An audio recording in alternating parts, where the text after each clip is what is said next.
Welcome to the Wireless Threat Podcast Series sponsored by Bastille Networks. I'm Adrian Sanabria, and joining me is John Bundy. As always, I'm excited to cover stuff here. I typically learn stuff as we go through these. I love the nostalgia of going through old attacks and old vulnerabilities and just filling in the gaps in my knowledge. In this podcast series, we explore a new class of device or threat in each episode. We did a series on Bluetooth. Now we're doing a series on Wi-Fi. And as we go through these, we help you understand the threat, walk through some real life scenarios, and even do the occasional live demo. And ultimately, the goal is to answer the question, should you be worried about this? If you have any devices, threats, or attacks you want us to dissect on this podcast, please let us know in the comments. And this week, we're discussing Wi-Fi attacks. Last week, we covered the basics of Wi-Fi, so we're not going to be covering the basics here as much. We will be covering some of the basics of how authentication works with Wi-Fi, but if you should go back and listen to the previous one if you want to beef up on your knowledge of how Wi-Fi works, the history of Wi-Fi, stuff like that. But let's get started, John. I think my first memory of, and I did have an 802.11 card, not A, not B, like just 802.11. Yeah, it was a Cabletron device was the brand of it. And do you remember what access point you have? Also Cabletron, yeah. Because we did talk about the interoperability issues back then. Cabletron on PCM CIA talking to Cabletron access point, yep. Wow, sticking that slot sticking out of the side of the laptop with that little bubble for the antenna. Yeah.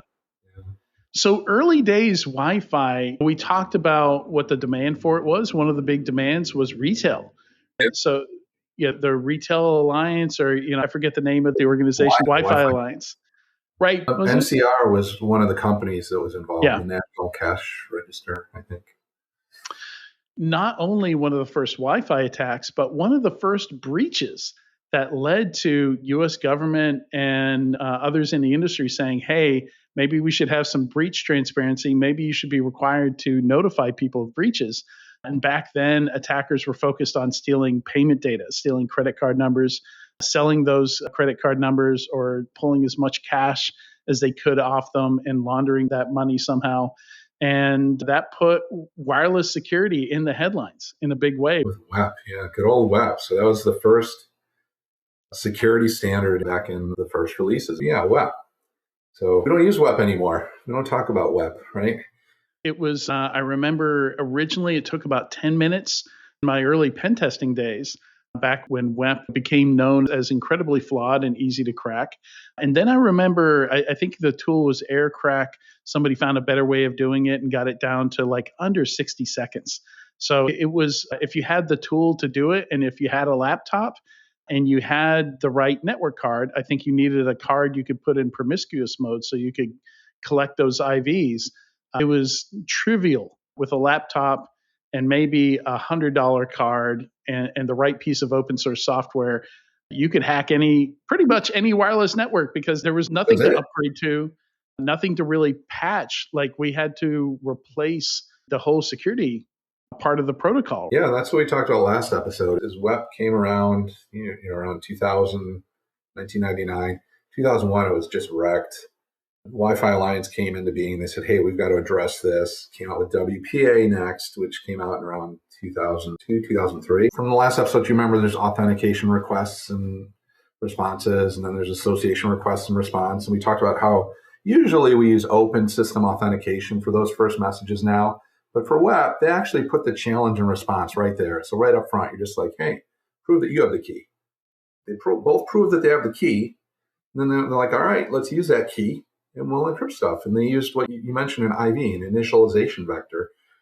There's only like 16.7 million unique initialization vectors you use with that same key. Now, that sounds like a lot to you and me maybe, but for the computers, as you go through traffic, they start to get reused. And when you reuse the same key for encryption, that's bad. That's how you start to leak and decrypt things. So that's what happened, is you've just got these initializations being reused, and you can crack it.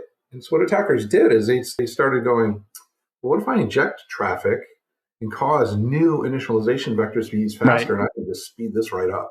That's what they did. 60 seconds later, it's like gone in 60 seconds.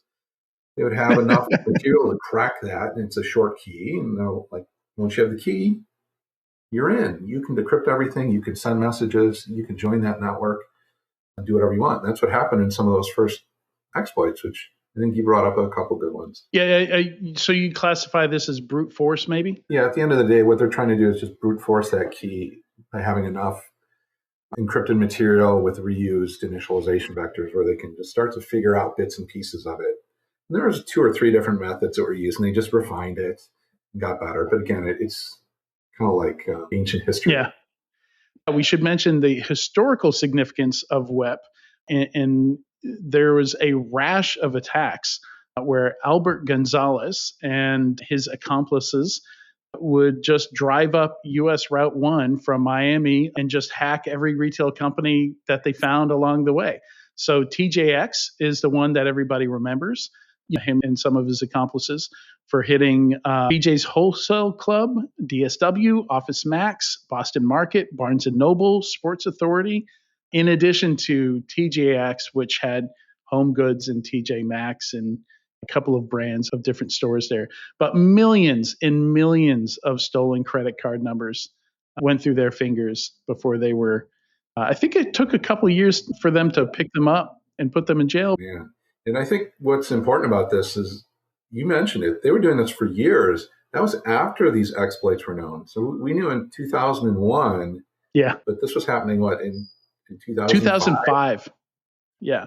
And continued for a couple of years. Yeah, WPA had come out. I think WPA2 would come out. And so that's just, it's kind of negligence at that point. Yep. Always patch your stuff, right? Yeah, I mean, early days, like I think the only breaches that ever hit headlines were website defacements before then.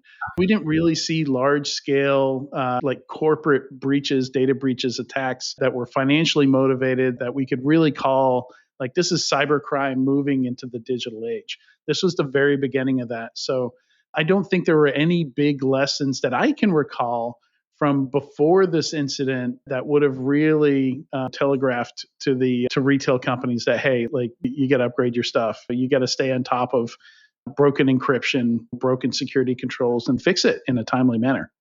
I think this was that big lesson for so many companies. Yeah.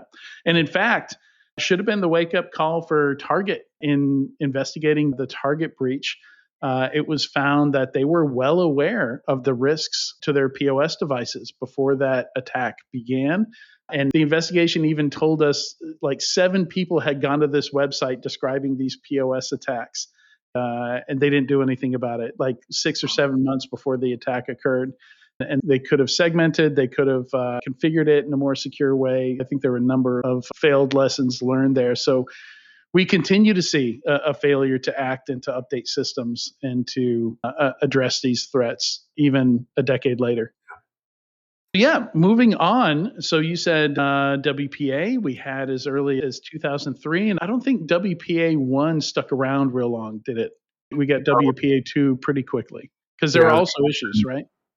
There's a draft spec, the 802.11i spec, I believe, that the Wi-Fi Alliance used to come up with WPA. And they had to compromise it a little bit because they wanted to rush it out and make it work on the hardware that was already out there that supported web.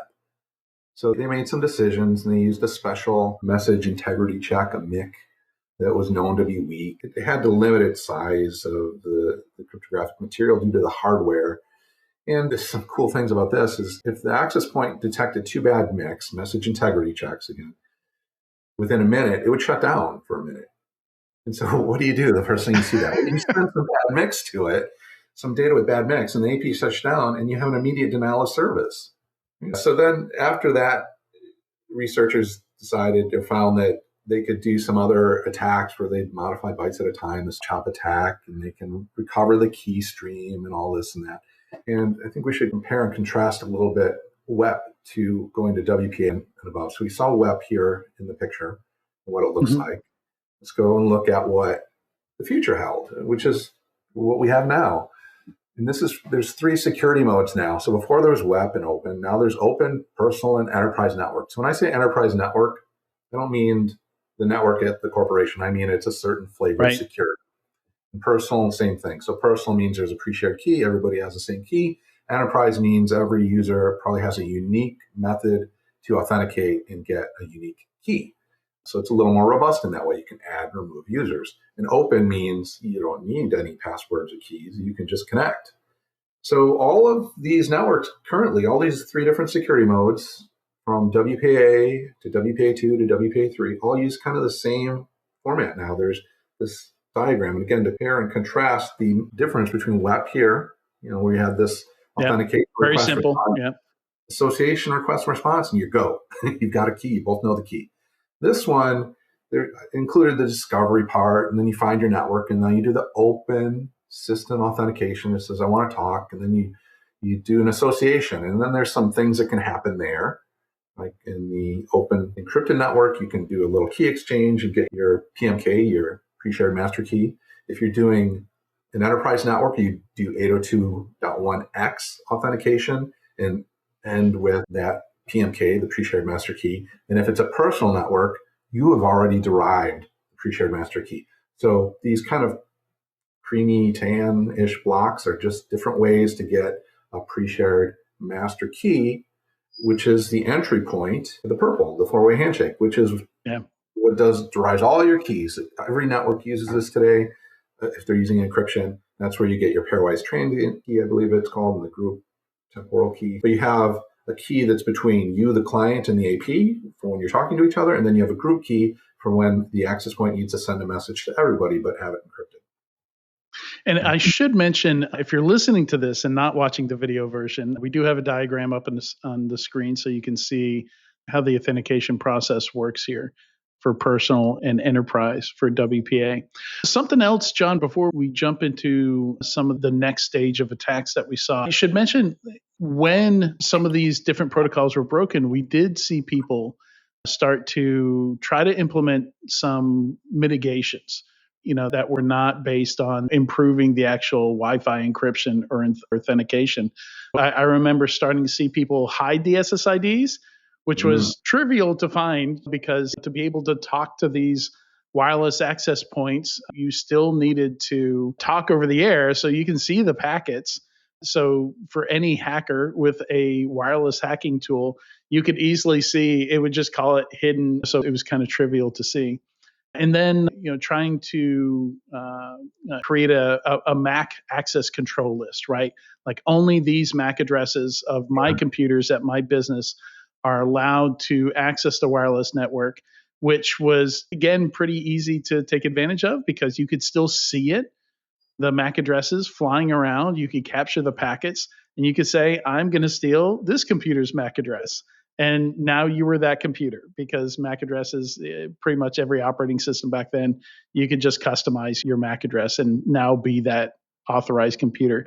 It would cause some issues for data delivery, but if you were clever about it, you could choose something that would come online and go offline, so you could borrow its MAC address when it wasn't present. If it was a laptop and somebody wasn't there that day or something like that, if you were patient, you could do it pretty smoothly. Yeah, and both of those are kind of trivial, like you said, to bypass. The hidden SSID, I think if anyone's ever read about it, you almost always see something that says, don't bother using this. It's security by obfuscation, and it's barely obscured as it is. If we go back to that picture, you can kind of see why. So access points send out beacons to be discovered about 10 per second. If it's a hidden SSID, they just don't include their name, but they're still beaconing, so you know it's there. Yeah. And then when there's a probe request, there can be 2 types. There can be a broadcast probe request, which just says, hey, anybody out there, any networks out there, please respond. And then all of them should respond. But hidden networks go, not so fast, I'm hidden, I won't respond. But then there's a directed probe response where you go, I know exactly what network I want to talk to, and I only want this network to respond if you're out there. And you ask for that network by name, which is the hidden SSID name. And I can see that. Everybody can see that. So you have to do that in order to find it to connect. So at some point, if a client connects to that hidden SSID and somebody is sniffing the wireless traffic, they'll just see it. And then, like you said, you can steal MAC addresses all day. And if there's an allow list by MAC address, you just say, well, I'll just use this MAC address. If the client's gone, you're free to go. If the client's there, well, then you're both kind of competing for the traffic. You might have to do other things, but it's no defense. Hidden access points, hidden SSIDs, not great. So where do we get to? We talked about WPA and how that has some flaws with the NIC and there's some attacks. Then they came out with WPA2, right? In 2004 when that draft 802.11i specification was completed, and we moved on to something better, which has served us well until just a few years ago when we moved to WPA3. Mm-hmm. What are some other attacks that happened in this time frame? One of my favorite ones was karma and mana attacks. These allow an attacker to entice you to join the attacker's evil twin. So what's an evil twin? It's just an access point that looks like somebody else. It's a twin.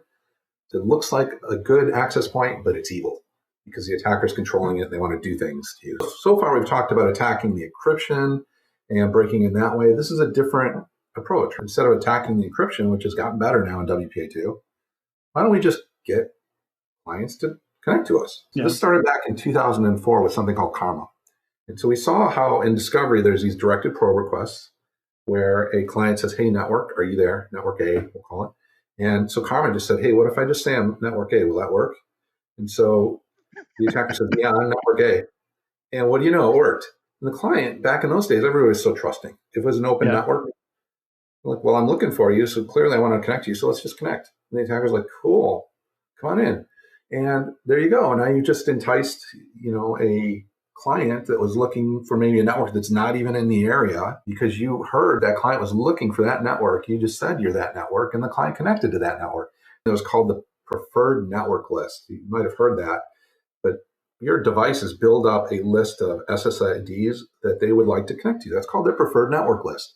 Back in the day, when things were safer or they didn't know about the dangers, they would just shout out, hey, network A, are you there? Network B, are you there? Network C, are you there? Because I'd like to connect to one of you. Anybody there? And they would just go through their network list. And all you had to do is listen. You're like, hey, that device wants to connect to this network. I'll just say on that network, boom, karma. And then they connect and away you go. Super easy with a tool like Kismet or something like that to just sit and collect what everybody's trying to connect to. I don't recall Wi-Fi being front and center in any other big breaches. I think WEP kind of made everybody overprotective at that point, and attackers kind of went a different route from then on. The most likely place you were to see Wi-Fi attacks were at security conferences.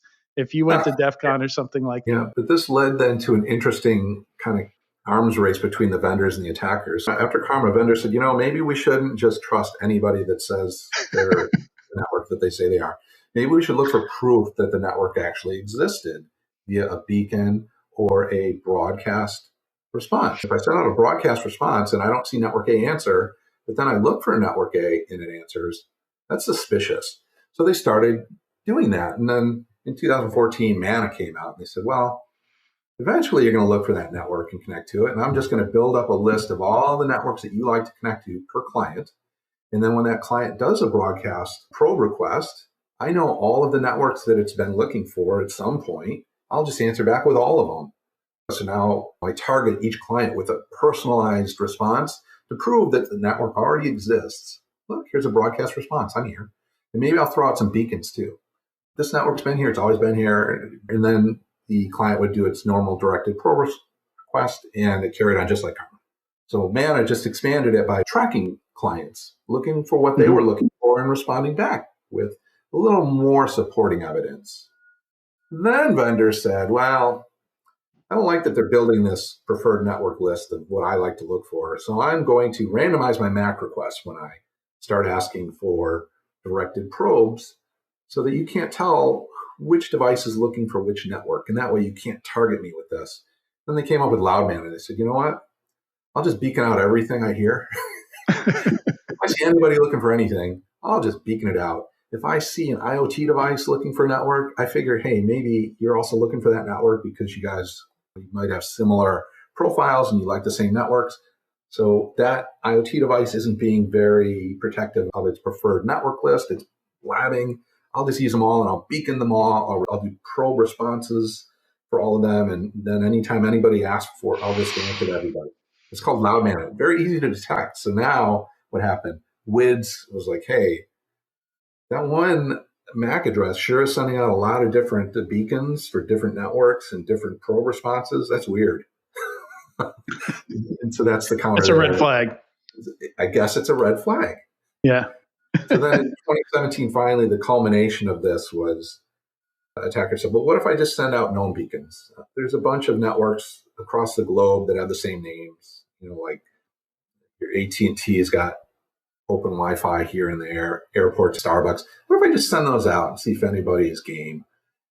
Or if I do some recon and I know where you are and what you like to connect to, or if I know you like to connect to this corporate network and I know you're somewhere else, what if I just put that corporate network up and see if I can get you to connect? Because it is on your preferred network list and you might just automatically connect. And so these are all just ways to get users to connect to the evil twin, and then you can do things. Yeah, you saw that less and less 2015 and on, but still more than a decade after everybody knew it was no longer safe to use. You still saw a good amount of it out there. Yeah. So a few years after the last WPA attacks, there's some WPA2 attacks, in particular on the pre-shared key, the personal network. So there's some PSK cracking going on. Why does that happen? Well, you have to understand the four-way handshake a little bit, which is in the picture. And so what we did is we blew up the four-way handshake. There's 4 messages in it. That's why it's a four-way handshake. All they're trying to do is prove that they both know that PMK, the pre-shared master key. So we said you have to start the process with the pre-shared master key. In the case of personal networks for WPA and WPA2, that pre-shared master key was computed from the passphrase and the name of the SSID.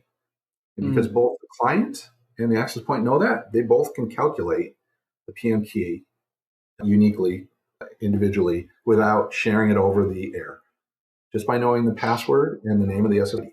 So that's what they do. Now they both have this PM key.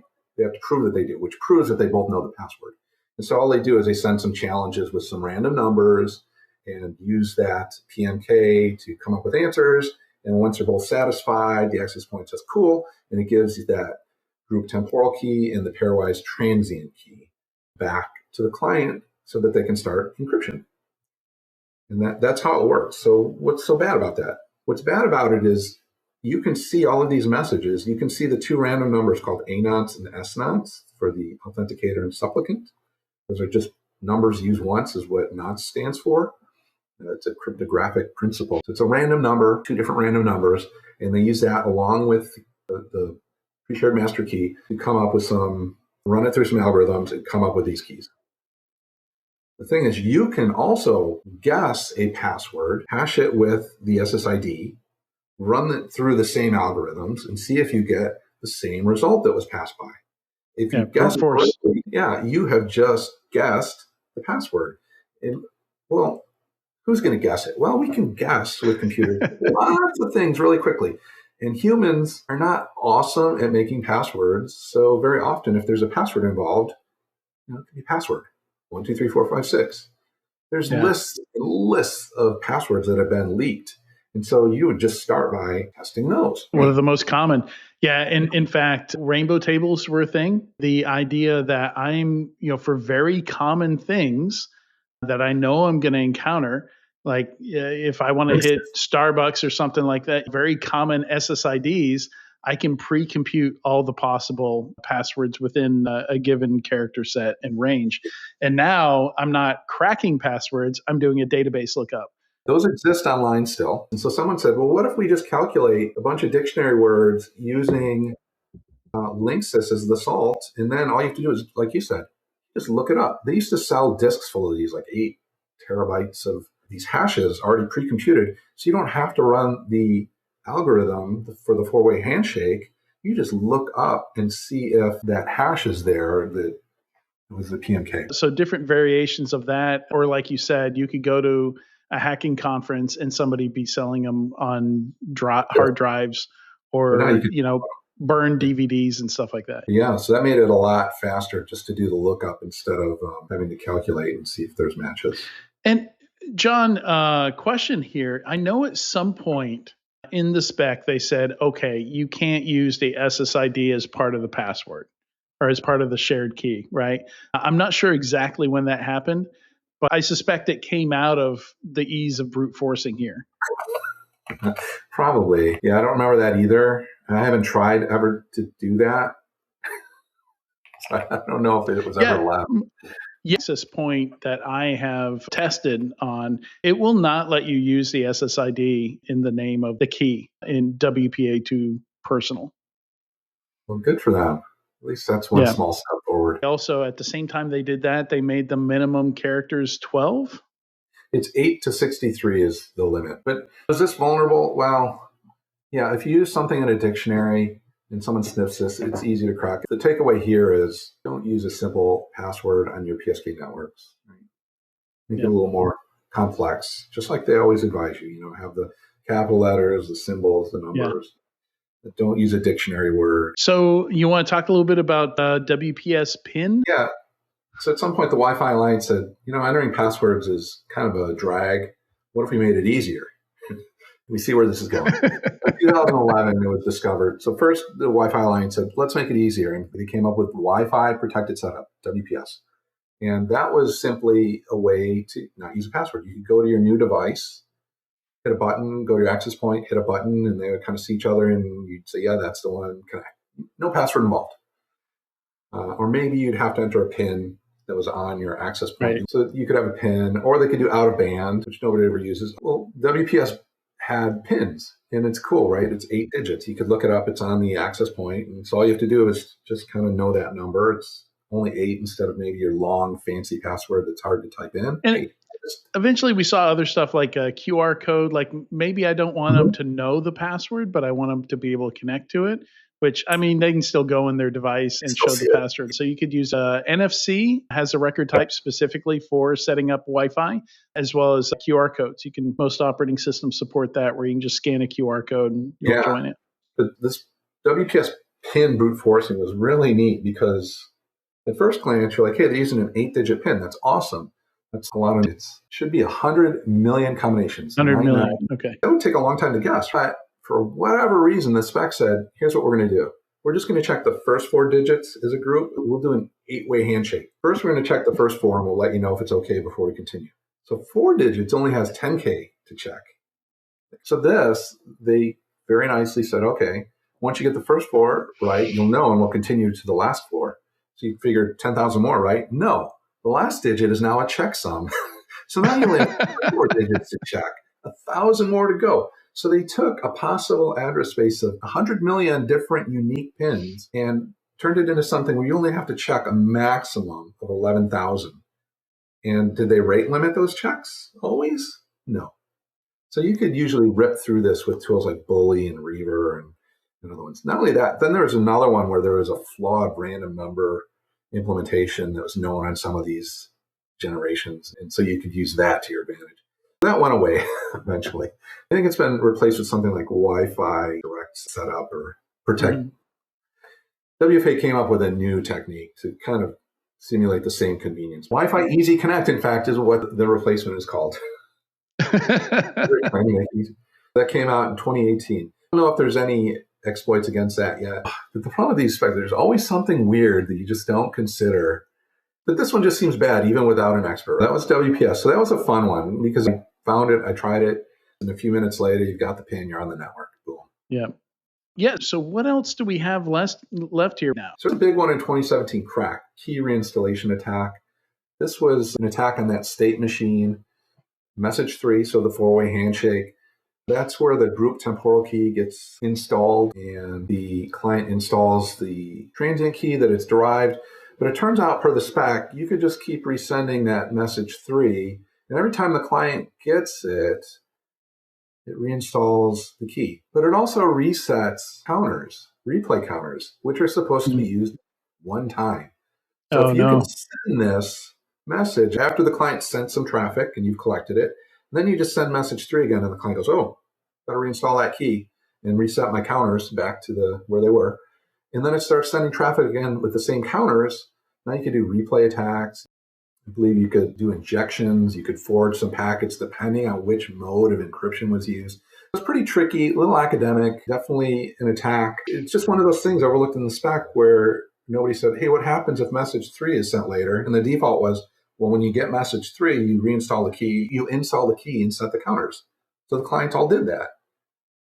This patch. It sounds like most of the major attacks that we're talking about are things that were possible across all devices, all implementations. So most of the really critical bugs here were in the spec itself or the protocol itself, right?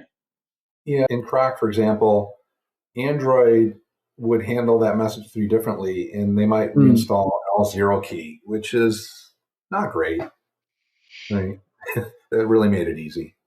So that was kind of it. Depending on the stack, things behave differently. Tell me about OPCW. Yeah, wow.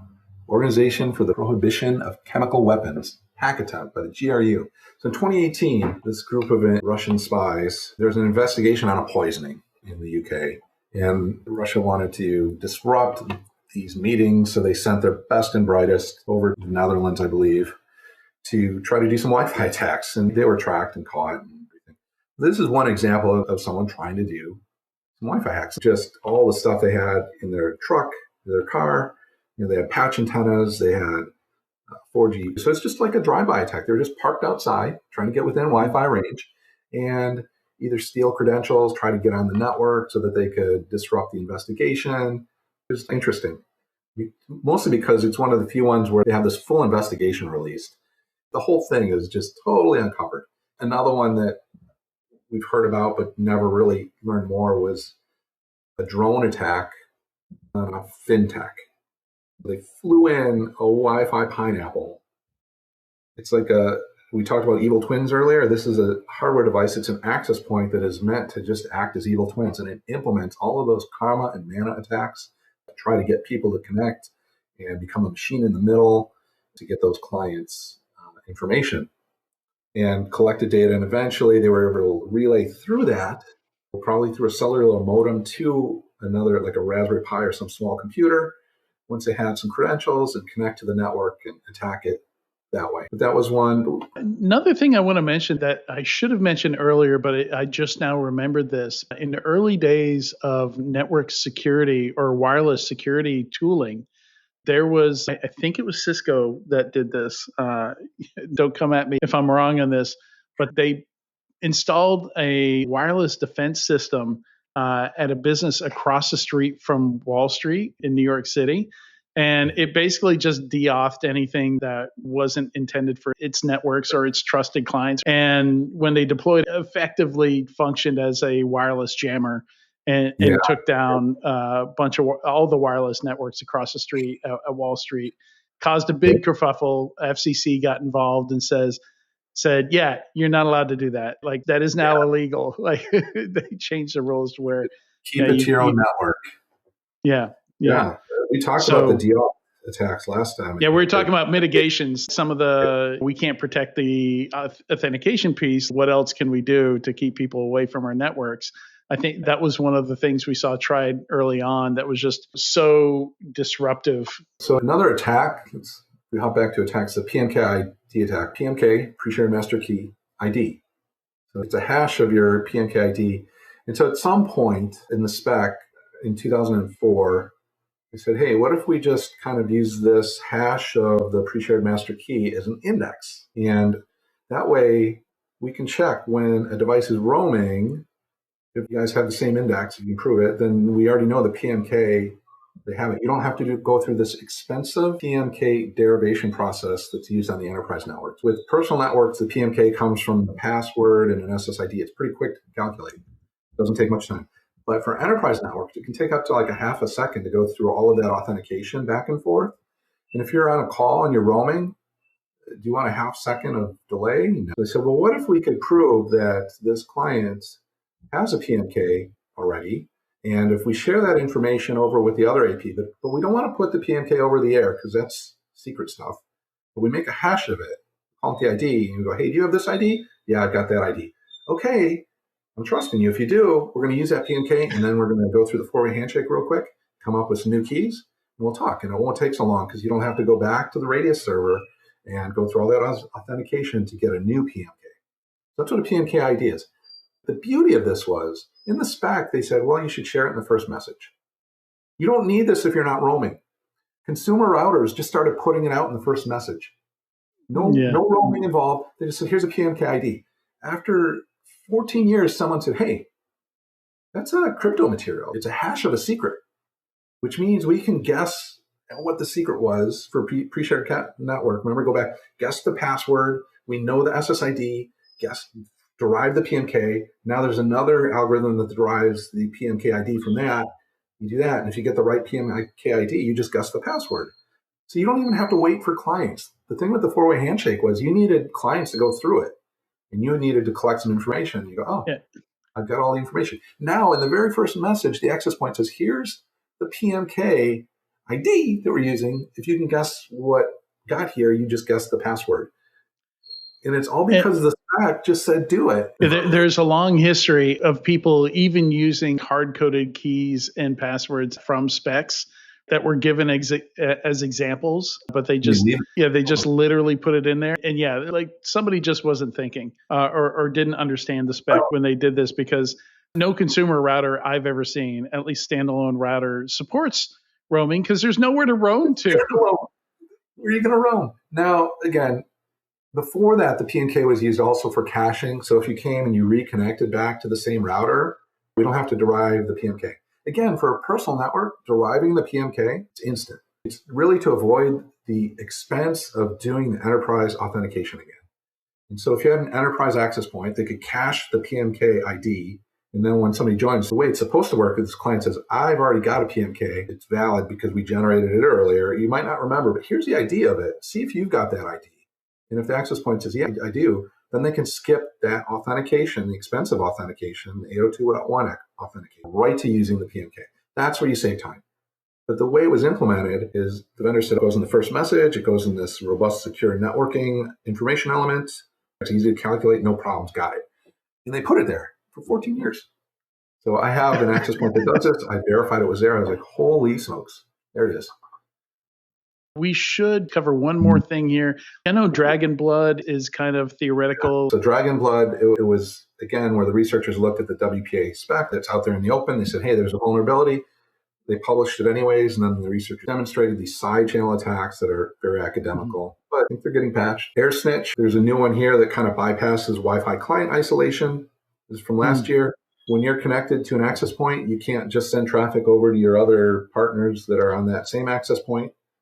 So you're isolated. And this is a big deal because this is what made using public Wi-Fi networks and coffee shop networks, what made them relatively safe is they almost always have client isolation enabled, which means you can't see your neighbor's traffic, you can't see their machine, you can't scan it, you can't touch it, you can't do anything to it.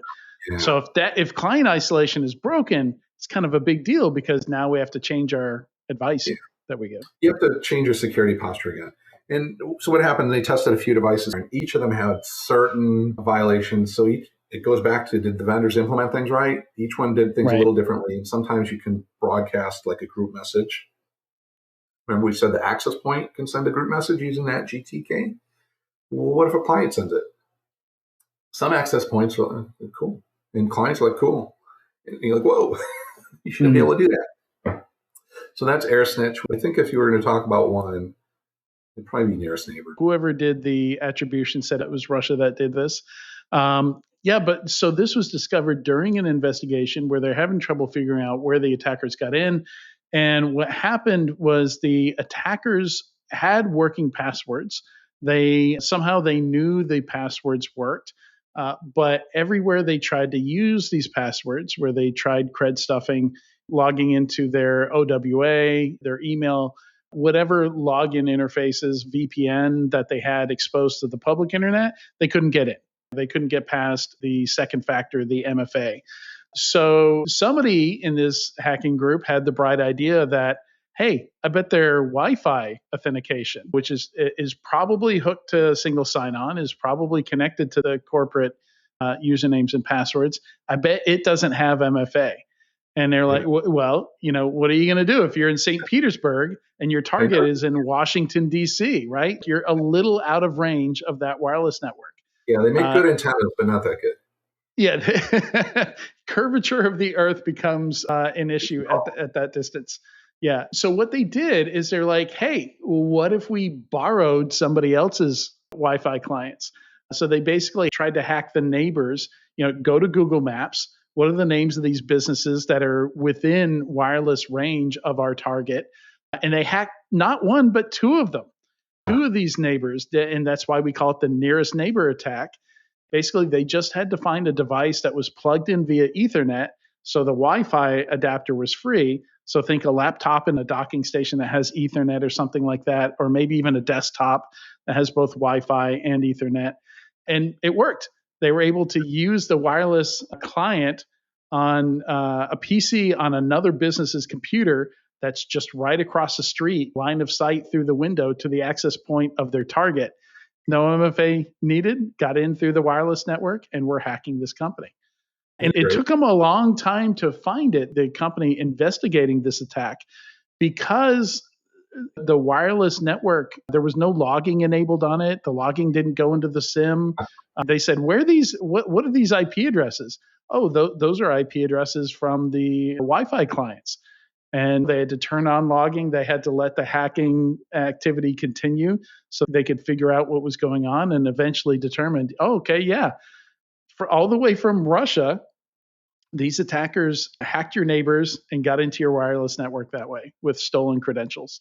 This is not a Wi-Fi hack per se, but it is a threat vector that we now have to consider because it's happened once in a high-profile case. Again, worth bringing up because we do have to consider attacks that our penetration testers can't do because it's unethical. So there's a category of attacks they can demonstrate and they say, yeah, you're vulnerable to this. And the ones that they can't because it's not ethical to hack the businesses around the company. But what's interesting to me was this is obviously a very targeted attack because it continued after the first one was discovered. They did it again and they got in again, which is the crazy part. Just 3-4 years ago. Any thoughts on connecting to public Wi-Fi? Yeah, I kind of... Should we tell our employees not to do it? I put it personally in two different buckets. One is the Wi-Fi itself safe. Well, it's usually open. You're kind of client isolated. People can sniff it. But like you said, usually TLS. But then there's the second part is the back end. You should treat it as a hostile network. You don't know what's happening to that traffic. It's still encrypted, but you don't know where it goes. So is it really bad? No.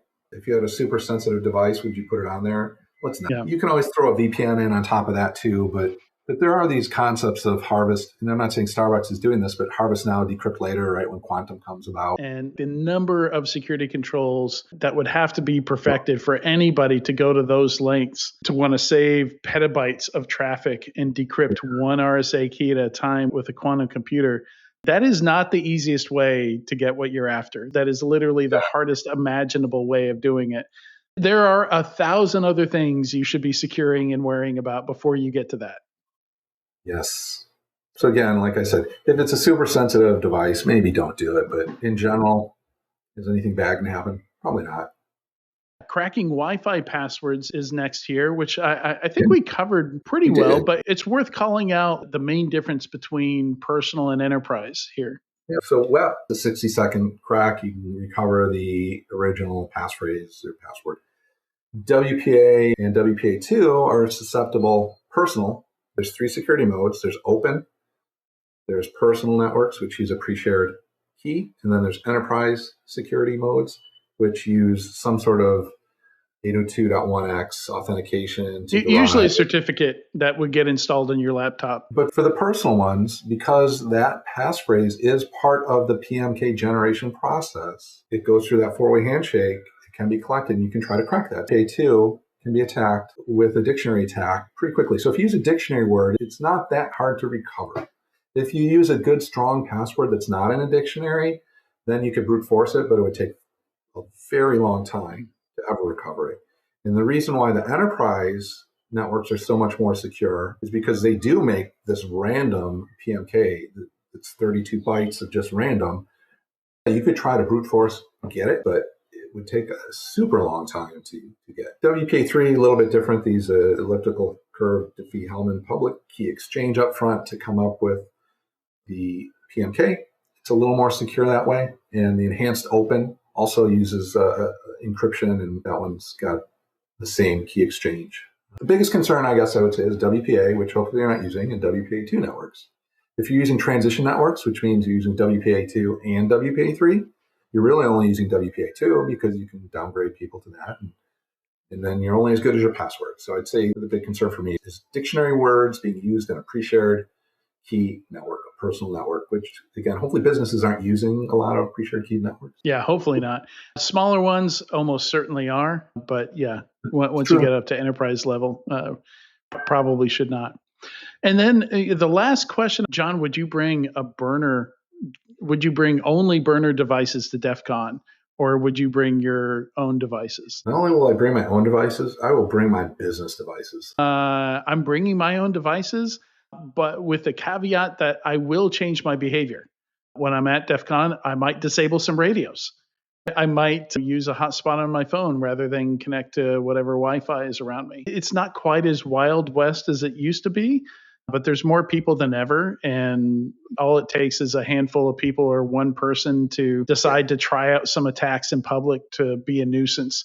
But I think it's more nuisance type stuff that go on there rather than anybody really getting their stuff hacked or anything really damaging. I mean, the worst I can think of is the BLE spam came out at DEF CON. But again, being on their secure network, be careful at the hotels. It's pretty easy to set up an evil twin there and maybe use a VPN.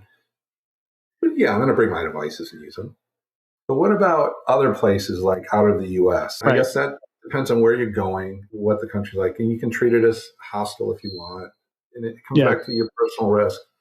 Like, should you take your business devices and connect to networks in China? Yeah. Sure, if you want to give up all your stuff, I guess.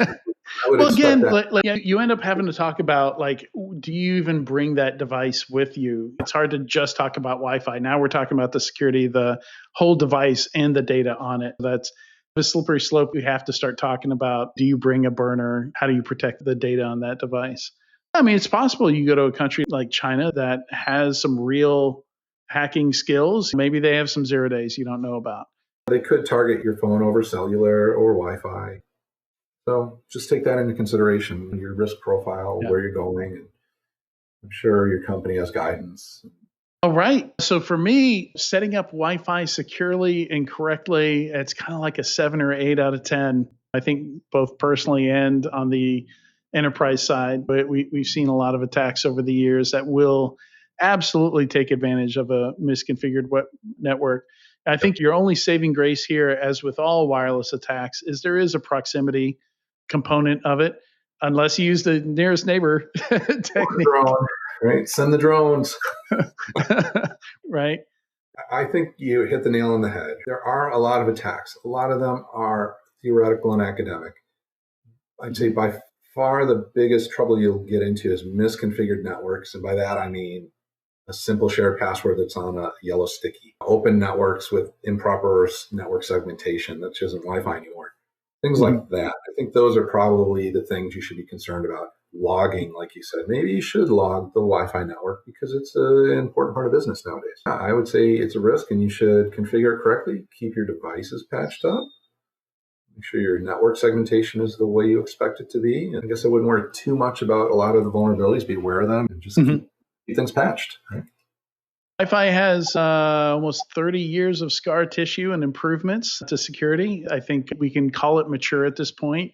Like, upgrade your stuff every now and then. Don't be cheap. It's pretty good about WPA 3 and where we're going. But having said that, let's check back in a few years and see what they say about it. All right, with that, let's wrap the episode. Thank you so much, John, for joining me. I learned a lot of very interesting attacks against Wi-Fi over the years. And next, we're going to do some demos. Thanks to Bastille for sponsoring this series. And you can check out bastille.net/blog for more information on wireless threats. And don't forget to leave a comment with what you'd like to see us discuss next. See you next time. All right, bye.